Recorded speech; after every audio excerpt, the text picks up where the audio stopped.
My name is Michael Craycraft. I am the president of GreenWorks Inspections and Engineering. So we are currently the largest inspection company in the state of Texas. I have 50 inspectors in the field, home inspectors. We have 5 in training currently, and then we have 5 currently looking to add a couple more for our April training. So we'll be between 60 and 65 inspectors by the end of April. So pretty large company, continuing to grow as well. And that's kind of a little bit of what I want to talk about, of why we're being successful, why we can continue to add to our team, even in this time where the market's a little bit down as far as the real estate transactions go. So I became a home inspector 10 years ago, 2014. I've done close to about 5,000 inspections, and there's a long story there, but what I found out pretty early on was that, and some of you may know this, was that there's a high season and a low season in real estate inspections. And I didn't like that too much because I needed a full-time job. The majority of my inspectors are the same. They also need that full-time deal where they don't want to go get another job in the winter. So that was my main focus of how could I fix that.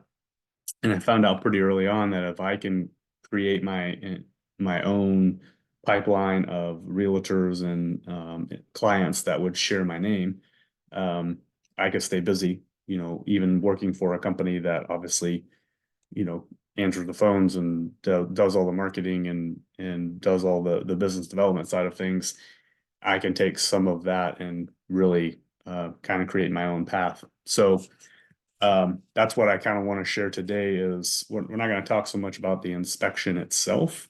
We can sit here and talk about water heaters for an hour if you want, but what I really want to focus on is the other side is how do you take that information and you deliver that in a way where you're not killing the deal and you're not scaring people and that you get your name shared through agents, clients, all the things, right? So there's two main things I want to focus on is one, the mindset behind that and what that mindset has to be.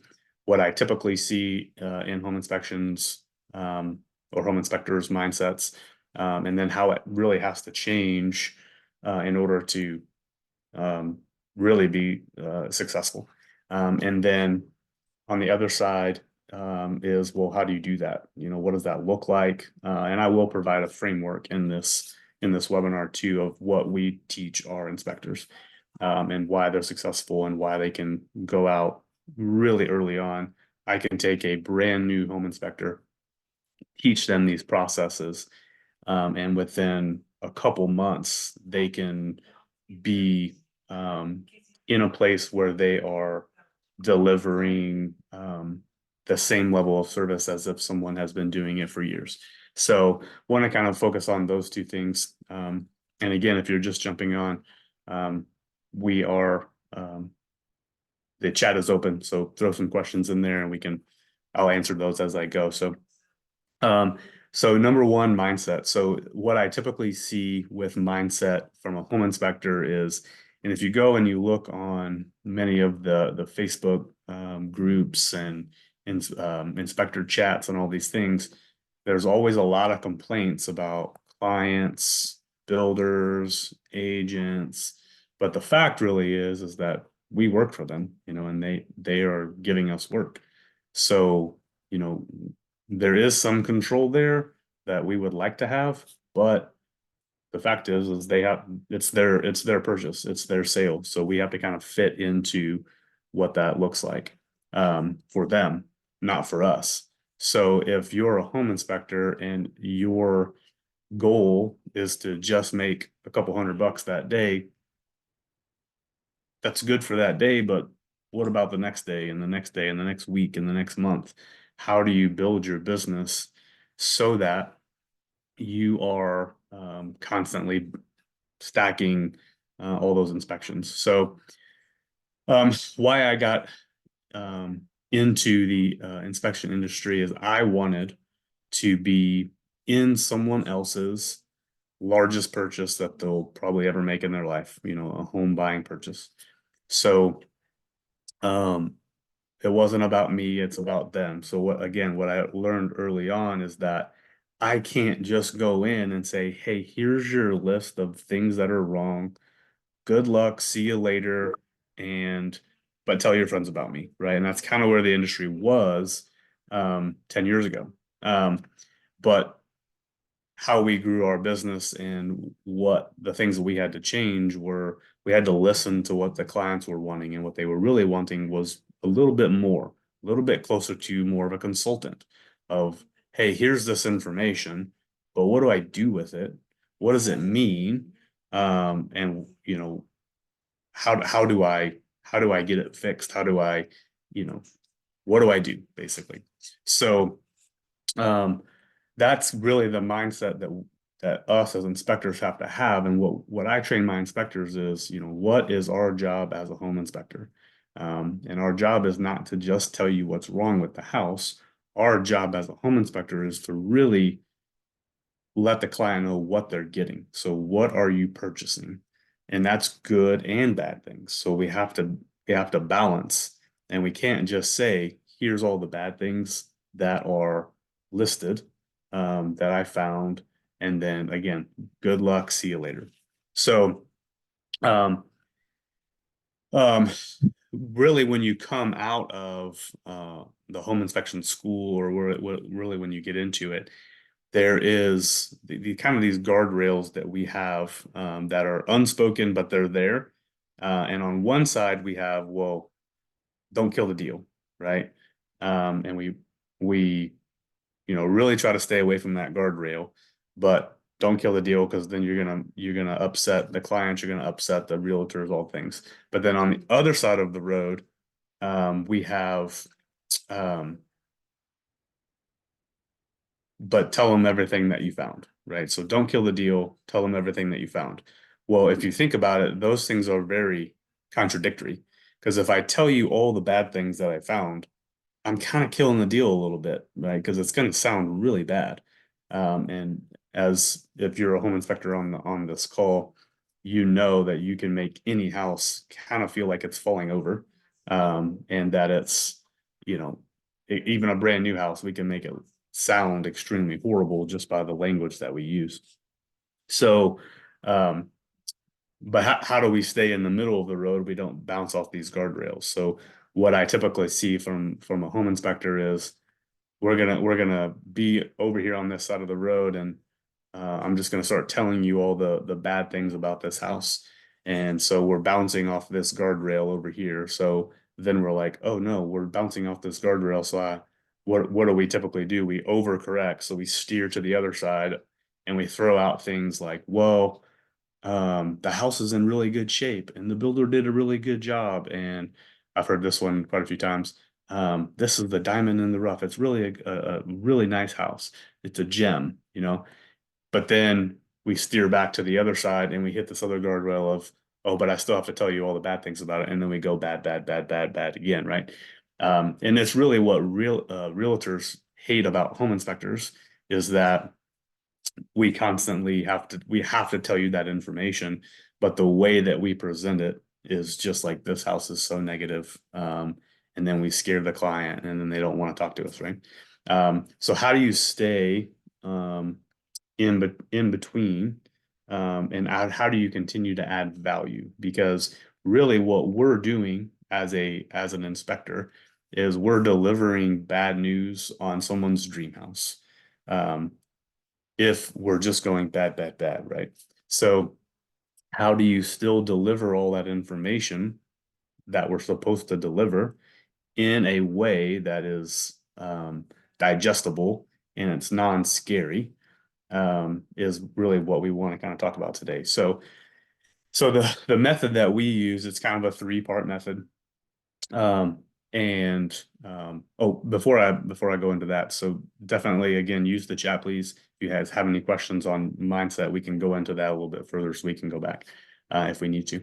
But really, it's a three-part kind kind of a deal. So depending on what state you're in, we're in Texas, so we have pretty high levels of training that we have to go through and all the things.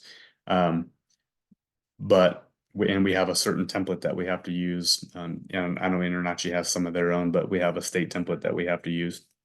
And you can add things to it, but you can't take anything out of the original copy. So, but what we do is, one, we have to start, we start at the top of the report and we just kind of go through the report with them. So what I typically see from home inspectors and training them is, I'm just going to tell you the major things. And then I'm going to get out of there. So that it's really this really hands-off vibe of, hey, I just want to get out of here as quickly as possible because I don't want the liability and I want to just give you this information.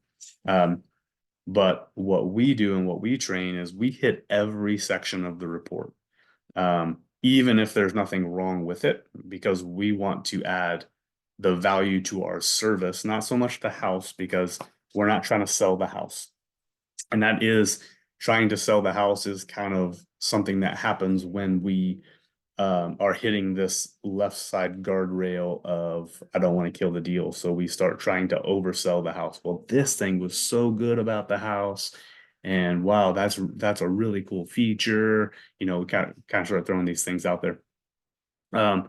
So we want to hit every section of the report. And in every section, we want to answer three things, or not answer three things, but talk about three things. Number one, here's what the inspection entailed. Here's what I'm looking for as the inspector. And what that does is it does a couple things. It sets the baseline of what a home inspection actually is. So for the foundation's at the top of the Texas report. So here's how I inspected the foundation today. Now, I do want to throw this out there. This is completely separate from the inspection. So you have your inspection routine, which most of you probably have. And that's what they really harp on is, here's how you do the inspection. You know, go this way, loop around the house 3 times, or whatever your routine is. But there's never a discussion on, well, how do I deliver that information? So this framework that we're talking about here is kind of your routine for the inspection. Because I would argue that delivering that information to the client or the realtor is the more important part than doing the inspection at a high level. Also, if depending on your perception, in my belief is that if you could have the most amount of knowledge in the world on a house and how it's built and the things that are wrong with it and the things that are good about it, but if you cannot articulate that to someone else, to your client, to your realtor, the people that are involved in purchasing that house, you're not that good of an inspector, because that is part of the job that I believe we don't talk about that much. So the first part, kind of going back to this framework. So the first part is, here's what I did for you. So for a foundation inspection, we're looking, you know, from a visual standpoint, looking for signs of structural movement. We're looking for, you know, cracks over the doors, over the windows, through the bricks, you know, diagonal stair step cracking, all the things that we're looking for from a visual standpoint. This is also your opportunity to talk about all the little joint separations that a lot of clients care about, that we don't really care about, that we decide not to say because we don't care about them, but the client cares about them. So this is a very proactive approach of providing information, so that what my intent is trying to alleviate questions, and really give the client a peace of mind about this house, that I was able to look at everything. So, you know, that first part is, here's all the things that I'm looking for. The other way to approach, kind of look at that is, and you can kind of reframe it this way, here's all the things that I did for you. So I see a lot too of home inspectors start their walkthrough or their summary with, here's all the things I don't do during a home inspection. and they just list all the things. Well, if you think about it, there's kind of a lot of things we don't look at. But what you're doing at that is you're setting off the tone of here's what you're not getting instead of here's what you are getting. So if you flip that around and say, hey, here's all the things that I'm providing for you today, that is their focus. So you can have a negative focus or a positive focus. Negative focus would be, well, here's what I'm not getting. And there's plenty of evidence to support that, especially if I tell you all those things of evidence. Or I can get your focus to be positive. Here's what I am getting. And that's how we want to start this summary is I want it to be on a positive thing or a positive note to where they're like, oh my goodness, I'm getting all that. Okay, cool. I didn't even think about any of that stuff. And that's really the mindset shift that we're trying to control. So here's all the things I'm looking at. And then step 2 of that is here's what I found. So now I'm telling you the things that I found. So here's why I have to tell you what I did first. So if I tell you, let's take the foundation for example. So I'm looking for cracks in the walls, cracks in the brick, doors not operating properly, windows sticking, the floors being out of level. I'm looking for all these things. So now as a client, I know what bad could be. So what I'm doing as the home inspector is I'm allowing you to compare. So, okay, now you've told me all these things you're looking for, and now I know what bad really could be. So, wow, if I had cracks in the brick, cracks in the walls, floors out of level, windows sticking, if I had all those things, wow, the foundation would be really bad.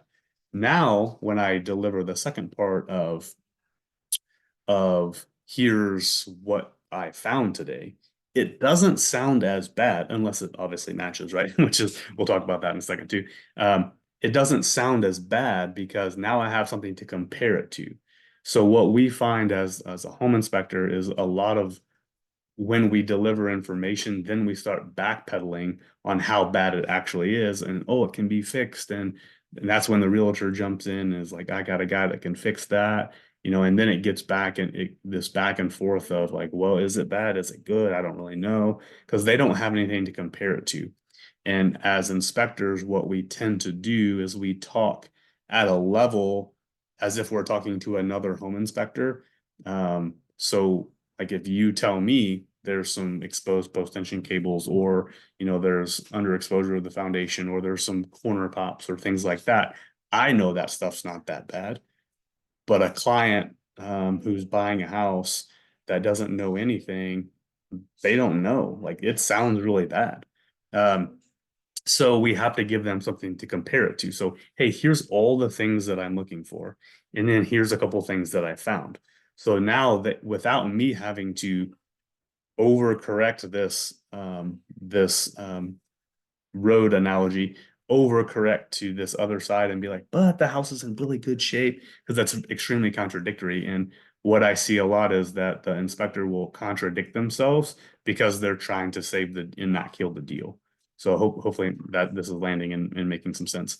So now as the client, I have something to compare things to. And I'm saying, oh, well, that's not that bad.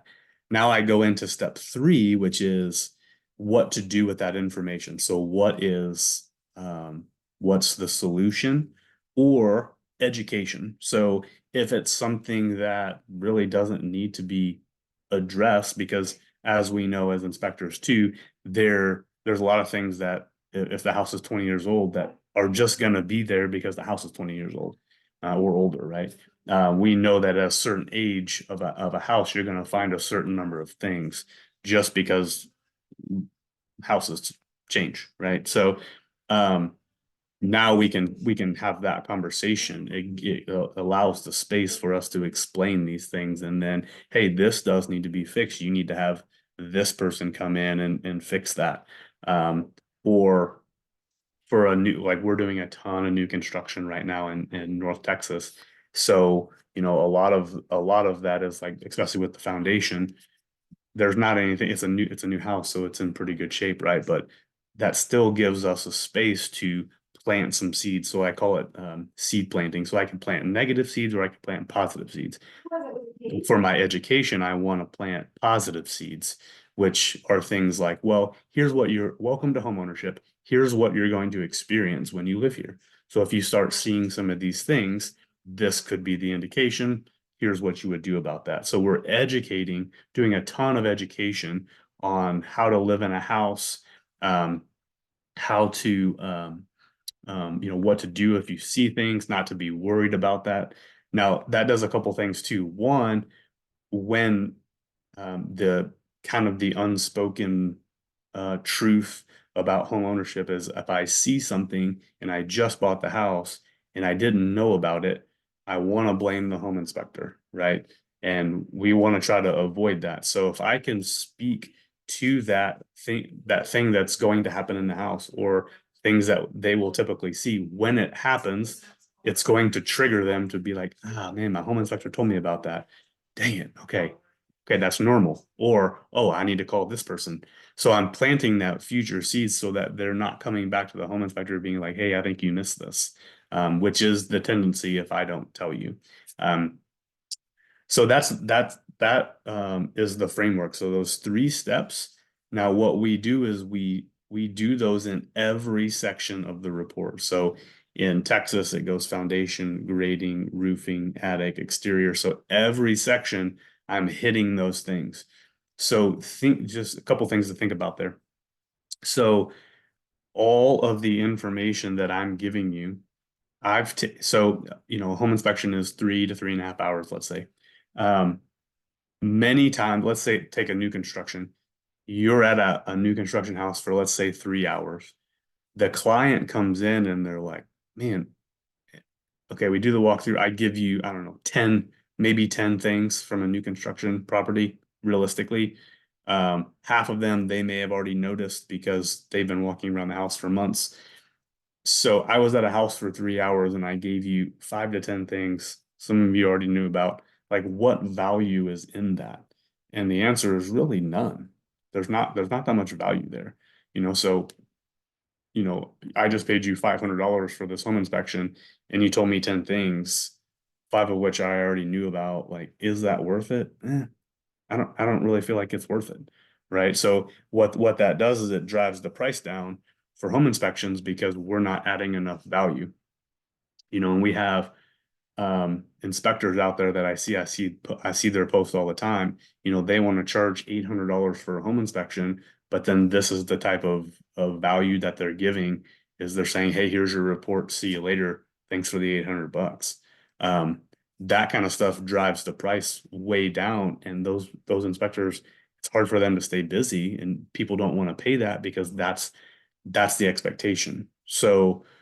Um so think about what I want you to think about and take from this is what kind of value are you adding to your actual home inspection and not the home inspection itself, because I would venture to say that the majority of people on this call have really good actual inspections. You probably find everything, you probably, put it in the report, all those things, but how are you conveying that information to the client? So our goal is, okay, you tell me 10 things that you were here for 3 hours. What were you doing for 3 hours?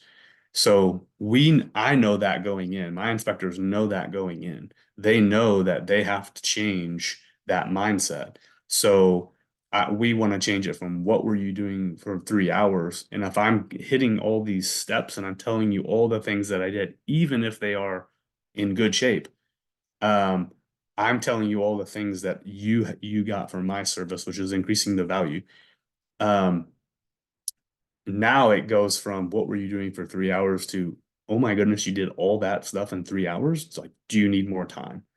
Like that's where we want our client's mindset to be, because now they have no problem paying more money or giving us $500 or $800 or whatever you want to charge if the value is there. So in today's industry, especially real estate, people watch their money. Like they want value for whatever they're paying. And if they don't see it, they don't want to pay it. So you have to really ask yourself, what kind of value are you providing to your clients? outside of a standard baseline inspection. Now it could be more services. It could be, like we have a ton of different services that we do. Sewer lines, we do have engineers on staff. We have pest control guys on staff. We have environmental consultants, all those things. So if you're doing that thing, yeah, it increases the value a little bit, but you still run into how am I conveying that information to where they're understanding it, and then they're feeling that value. So another thing that you want to think about is how am I leaving that client? So if I just give them a bare level inspection versus if I give them all this value, how are they leaving? So something to think about is every person that buys a house, when they leave the home inspection, they're if their realtor is there, obviously they know, but their realtor is going to ask them, their friends are going to ask them, their family is going to ask them. Everybody knows they're buying a house. They're going to ask, well, how'd the inspection go? And of course, you're going to be like, did it pass or fail the inspection? Which we know is not accurate information, but because it doesn't pass or fail. But that's the question that they're going to get. And what is their response? Like how are they going to respond to that question? Is it going to be, yeah, yeah, I guess everything went fine. It wasn't that much. It was good. I think we're going to move forward. Or is it going to be like, holy crap, is like, if you need an inspection, like you need to hire Michael. Like that dude told me so much information about my house I didn't even know existed in the house. Like, which person do you want to be? Do you want to be the holy shit inspector, or do you want to be the yeah, it was okay, I guess. Um, so some things to think about there is how are you leaving? Like I literally just got an email 2 weeks ago from a client that I did an inspection for 6 years ago, 2018. And they were like, hey, we're buying another house, looking to, get a new inspection. Um, like, are you still in the industry? Would love to use you. 6 years later. So think about that amount of value that you have to add to someone's life who you met for maybe 45 minutes for them to remember you 6 years later. So that's the kind of stuff that we're talking about is, yes, they may tell their friend about you and you may get one or two inspections, but how do they remember you years later? How do you stay in the conversation years later when you've never met them more than once for less than an hour for the walkthrough? So kind of back to the framework a little bit is, so just to kind of recap that if you're taking notes. So here's all the things that I did for you. Here's the things that I found. And then here's the solution / education. So you're going to hit every single section. Now, the first question that typically comes to mind when I'm training this or when you're hearing this is, wow, I'm going to be there forever explaining all that. That is one perspective, but think about the other side of this. So let's say I do a walkthrough and um, I am giving you the top 5 things at the house. And you like, let's say it's a new construction because this is a perfect example. I tell you, yeah, everything, I mean, foundation's good, plumbing's good, electrical's good. Yeah, HVAC is, like they need to change the filter because of new construction. Um, and yeah, everything's good. Oh yeah, roof. I got up on the roof. It looked fine. It's new. Looks great. Like what kind of values in that? Not much. So then what happens from the client perspective? They want more. So if your clients are being like, well, did you see this over here? Did you see this over here? I know that as a pain point for many inspectors, and it is for mine too. Don't get me wrong. But I know instantly if they're taking you all over the house, you did not give them enough. So they are wanting more. You have to remember we're inserting ourselves into the largest purchase someone else is making. So if they're like it's their journey, not ours. So you're in it.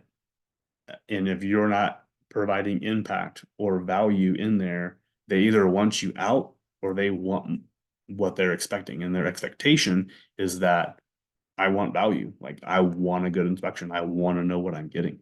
So if they're doing that and they're taking you all over the place, it's because one, they want more, and two, you didn't address any of those things. Even if I was with one of my new inspectors recently, we were going through this, and his response to that, hey, did you see this? Yeah, I got it in the report. Did you see this? Yeah, I got it in the report. Did you see that? He had everything already. He just chose not to address it because he didn't think it was that big of a deal. Which again is probably true. It's really not that big of a deal, but it is to the client. So that client's perception of that home inspection was, I didn't get my value because I had to point all these things out to the inspector. I don't feel like the inspection was good enough. Well, the inspection was like all that stuff was already included, but they had to point it out. So they feel like they had to do the inspection. So with this approach, it's a very proactive approach. So it's very short and almost brush it under the rug type of vibe. If I'm like, yeah, I got that. Of course I got that. Yeah, I've got that. Of course I got. I feel very defensive, or I'm coming across very defensive, and I'm coming across like I just want to get out of here, rushed. And that if you're sensing that, the client is sensing that also. So they're gonna give you not a good review. If you're asking for a review, like why would I give you a review for that kind of service, for that kind of value? So this approach is very proactive. My goal was, as I went through, before I even knew any of their questions, my goal was to answer all the questions. Now, there's a cheat code in there, right? Because your um, you do enough inspections, you're going to know what the questions are. Like they all ask the same questions. So if you can integrate those questions that you know are coming into your summary, into your walkthrough, that stuff is going to the client's going to be like, oh wow, I didn't even have to ask that. Okay, we'll mark that off the list. Oh man, okay, okay, didn't have to show them that. Cool, they're marking everything off the list, and their view of the inspection is, man, this guy is so thorough. Man, he saw everything. Okay, damn, gosh darn. Okay, man, this guy's everything. Wow. Okay, I got a good. Like they're moving towards. I got a really good inspection. So, but it's just me being proactive and telling you everything up front. So the other alternative to this is, well, I just want to do. I just want to give the big five. Kind of before I go into that. So if I'm alleviating all the questions, think about, okay, if I just do my shortened summary, but then I'm answering all the questions at the end, my time is still this. So if I do this type of summary where I'm taking out the question time and I'm still I'm giving them more information, the time is still this. So it just depends on whether it's broken up to where, okay, I'm talking, they're talking, or I'm talking and they're good. So it's the same amount of time. When you get into it, it's the same amount of time. So you're not adding any um any more time to the walkthrough. But I will say this also, with my inspectors at least, I'm giving, like, if you're not doing a 30 to 45-minute walkthrough, your walkthrough's weak and it's not good enough.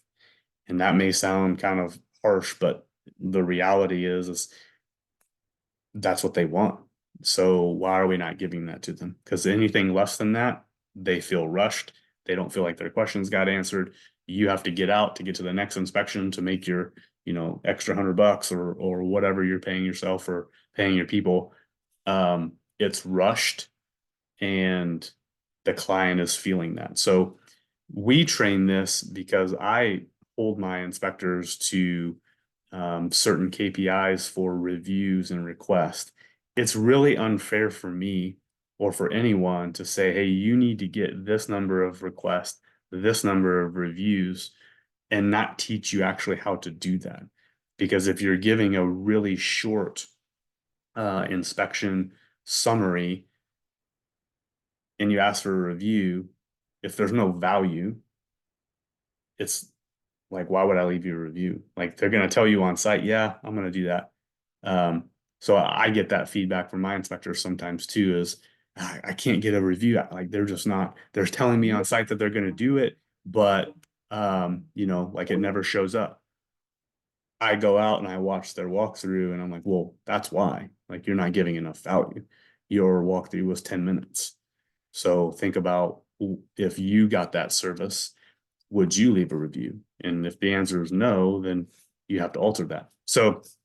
Um, you're not really adding a ton of time to the walkthrough. If you're doing a really short one and getting out of there, then you need to add some time anyways. But if you're walking around answering a ton of questions, anyways, you're spending the same amount of time. So that's kind of usually the first question for that. If you're getting a ton of questions, I used to gamify it. Like I said, like my goal was to answer all the questions before I knew the questions, so that when I got to the end and I said, hey, are there any questions? You're gonna get some random off the wall stuff sometimes, but I succeeded if they were like, no, I have nothing. Like, you've gave me all the information. I am gotten to the fork in the road, right? Because that's really our goal too, is to get them to that fork in the road of not buy the house, buy the house, with as much information that they can make an educated decision, without being mad at the inspector for doing that, right? Because if we're bad, they're going to be mad at us, and we're pushing them towards this don't buy the house side of the road if we're just telling them all the bad things. If we're on the other side and we're like, wow, the house is in really good shape, there's a couple small things, but and then they move forward with the house, but then they find that these things that we tried to say were small are big, and then now they're mad at us for moving forward with the house. And I wouldn't, I'm sure you've all heard it, right? I wouldn't have bought the house if I would have known that information, which may or may not be true. um, but were they in a place where they could really evaluate the information and make that decision, or were we, by the way we were talking to them, pushing them one way or the other? So I see a lot of inspectors pushing them towards kind of that negative side of, yeah, don't buy the house, or they're on the complete opposite. So our goal is to stay right in the middle and get them to that fork with as much information. Now they can make a good decision, and they feel good about it either way. I've had realtors tell me, hey, I really like the way you deliver that information, because like, even if they choose to not do it, it's from an educated place, as opposed to, oh, well, this house just is horrible, and I'm killing the deal that way, right? I've never had a realtor tell me, even if they chose to not buy the house, that it was my fault because I pushed them that way. So we do have to be really careful on how we deliver that information, and it's a balancing act, because we have to give them all the information, but also we have to, again, not kill the deal, right? So kind of back to that framework too. Another really good thing about this framework is that, so a lot of times, what I'm not having to say things like, well, the house overall is in really good shape, because I see that too. The house is in really good shape, but then I'm like, bad, all these things that are incorrect and wrong, or deficient. Well, which is it? Because you said it was in really good shape, but again, you just gave me all these things. So if I go section by section and I break it down and I compartmentalize that certain section for the client, now I'm not saying the house is in good shape. I'm saying, hey, this component, without me having to say, hey, it's in really good shape, this component is good with the house. This component needs some work. This component is it's good too. This component, so whatever is there, whatever needs work, I'm breaking it down so that they're not saying, well, you said this house was good. I'm not saying that. I'm saying this particular part, the bones of the house, is in really good shape. these other things need to be addressed. So it breaks it down to where they can't. It's really difficult for a client or a realtor to take my words and kind of use them against me as the inspector. Because if I say, oh, this house is in really good shape, that's what they're going to remember. But if we're talking about, hey, if I'm comparing, here's what I'm looking for, here's what I found. Oh, that's their own assumption. I'm not saying really anything other than I'm just information delivering. So again, I'm hitting all those sections. The other thing that we really run into a lot is I just want to talk about the major five things. And this is something that really you have to question. So are the major five things, so your plumbing, your roof, your foundation, your HVAC and your electrical, are those truly the main five things? And the way that I've seen it is that those are the most expensive things to fix. There's safety hazards in there, all those things. But think about a new construction property. Are those the top five things? Because all those are going to be in really good shape for the most part, right? Like you may have some things in there, but for the most part, those things are fine. It's new. But the sprinkler system, the appliances, these things, those are just two examples. Those things are extremely expensive to fix. Like think about a house. How much money do you have in appliances in a house? I mean, depending on the house, it could be 1,000 up to um up to 5,000. It could be crazy amount, right? Yeah, Jonathan, and floors too, right? Like technically that's not part of the major five, because it's a finished material, but that's what people care about. Like if you go to a new construction property, how many times do you get questions about the floors? So being proactive and addressing, hey, this is what I looked at with the floors, here's what I found. They know, that you've already looked at that for them. So, because what I think may be important about the house or this industry or what the schools tell you to talk about may not be the reality. So if our belief of this is what we should talk about is not matching the reality, let's say reality is over here, we have to adjust one of those to get to alignment. So think about how I have to adjust. What do I have to do to adjust reality? Well, I can't control someone else's thoughts. So if their reality is, well, the floors are important to me. I need to adjust my belief on what I need to deliver so that my service and the expectation of the client are the same. So it's really about adjusting that belief and questioning, what I think that client may need or want to hear, but the reality is they want to know everything. So we just have to kind of get out of our own mindsets there. But that's what this framework also does, is it allows me to hit all those things. So even if it might not be important to me, again, it's not my purchase. So it's not my job to pick out what is important, what's not important. Everything's important because it's included in this house and in this home inspection. Um, and that's kind of my answer to the question of like, well, would you buy this house? Well, I can't really answer that question because what may be important to me might not be important to you. Um, but I'm going to tell you everything, and then we can discuss, and I can help consult a little bit on what you want to talk a little bit more about. Like, oh, you have questions here. Let's talk about that a little bit more. But again, I'm hitting those sections, and I'm hitting all the information. So what's important to you, you're going to get. What's not important to you, you may not get. But the other thing I hear a lot is, well, it'll be in the report. Just review the report. Well, if you've been in the industry for a little bit, like you kind of know they don't really read the reports that closely. We provide really long reports in Texas, and there's a ton of information in there. They're not going to read it word for word. So my kind of back to the mindset a little bit. My goal is that if you don't hear it from me, you don't know about it. So you can then come back to me and say, you didn't tell me about this. Oh, shoot, I didn't. You're right.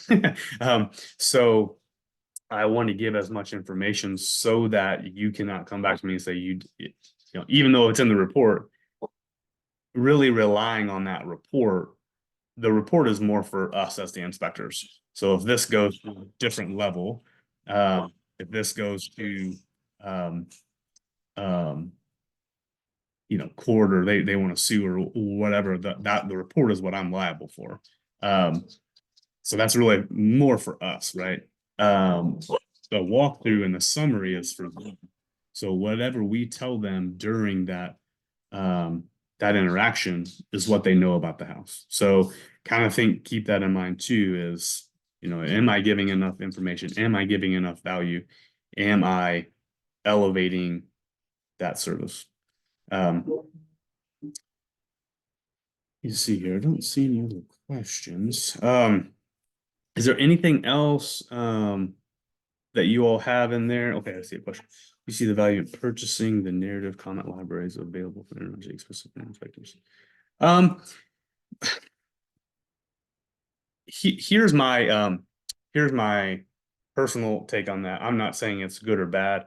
I remember when I was in school, now this was again 10 years ago. They gave, like, they slid me a list and they said, don't use these words.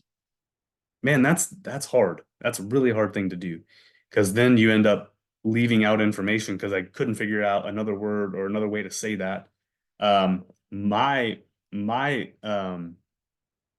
advice on that is come up with your own, like, however, because here's the other thing is, I see this a lot, and I kind of mentioned this earlier.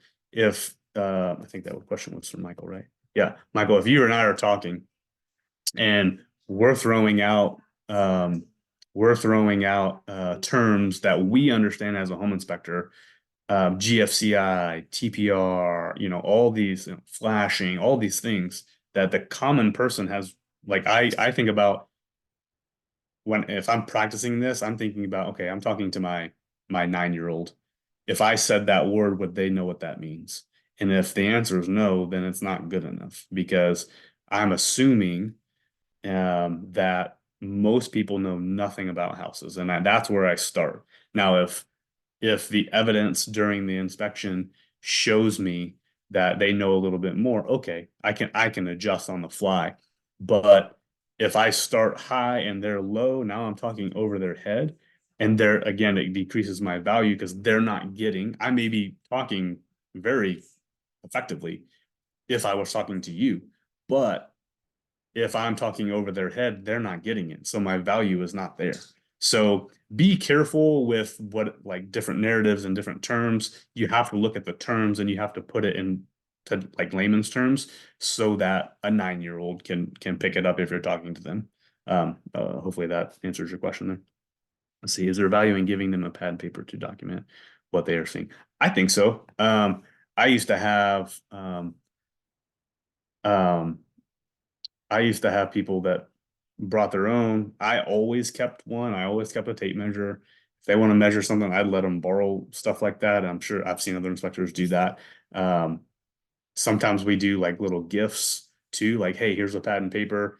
It's a gift from us. Of course, it'll have whatever your company logo is on it, so they'll remember you. But yeah, that's a really good tool. Hey, I want you to take some notes today. Then we can, summarize, what that is. So that, I think there's some value in that. Anything that you can do that helps them remember you is going to increase your value. I used to get calls quite a bit of, just because this was my approach. And the other thing is you want to lead with empathy. Like, you want to really, if you understand the home buying process, that increases your value. If you've bought a home, that increases your value. But the thing that I see a lot of people miss on is they don't talk about it. Just like if you and I are talking, James, and I'm like, hey, man, I went through that too when I bought a house. I used to do that quite a bit. I was like, hey, at my house, I have the same problem, and it's been that way for a long time. And so you can relate. So if they're like, oh wow, even the home inspector's house is like that, that's normal. But where I see some inspectors get in trouble is they openly admit that they've never seen something before, and they're like, oh my gosh, yeah, that must be really bad, right? Well, think about a client perspective. I just met you and you're telling me you've never seen something before. So that gives me two things. I either one got the brand new inspector and I'm like, shoot, I got the brand new guy. Man, I don't now they're questioning everything. So I talked earlier about positive seeds and negative seeds. That's going to be a negative seed because now that's going to grow into, man, I got the new guy. Man, what else is he missing? What am I getting into? And what did I just do? I may have killed the deal. Um, or that thing must be so bad that the home inspector doesn't know what it is. This house is a piece of crap, right? So you have to be really careful about what you say and what terms you use. And you're like, oh yeah, I've never seen that before. Like I tell my inspector, don't say that. Like look it up. Now that's the benefit of working for a multi-inspector firm is that person can send a message and say, hey, what is this? And then we can coach him like in the process of, hey, here's what you say about that. Here's what this is. It's really not that bad. It's kind of normal. So we can do that on the fly. But if you don't have that access, I would suggest definitely like if you have your phone on you, look it up real quick. Hey, what is this? Okay, like here's what I say about that. But be very careful about planting kind of those negative seeds of, oh yeah, I've never seen that before, because it's going to grow into something that you probably don't want, right? Um, but again, back to your question, I do think, yeah, giving them anything with your company logo on it is going to keep you in front of them. Um, but just remember the terms you use and the words you say are going to have more impact because that's what they'll remember. So, um, any other questions before we go? I think that's a good stopping point. If I think we there's, have from Amanda. Did you see that one? oh no, I didn't see that one. Yep. She asked, is it beneficial to do a follow call to clients a day or two later to make sure they don't have additional questions or concerns? Oh wow, I didn't even see that. Sorry about that. Yeah. So what I have my inspectors do, and again, kind of back to that mindset a little bit. Should have talked about that earlier. Um, our inspection starts hours before, sometimes the night before, and then it ends later. So we have our inspectors send a text message or call before they even leave their house to go towards the inspection. That does a couple things. One, if they canceled for some reason and we didn't catch it, it gives us the opportunity to catch that before they have to drive all the way there. But then two, it's just a higher level of service. So they already know you're on the way. Then you can ask what their concerns are and you can kind of get prepped. And also too, from an inspector standpoint, you can catch them before they leave the house so that they're not like in your pocket the whole time. You can set that expectation because a lot of what we do is expectation management. Um, so you can catch that. And then we do the inspection, we'll do the walkthrough. After, when we're done with the report, we send them another text from the inspector that has just a little brief message in there that says something to the effect of, hey, your report is ready. It was a pleasure doing your service today.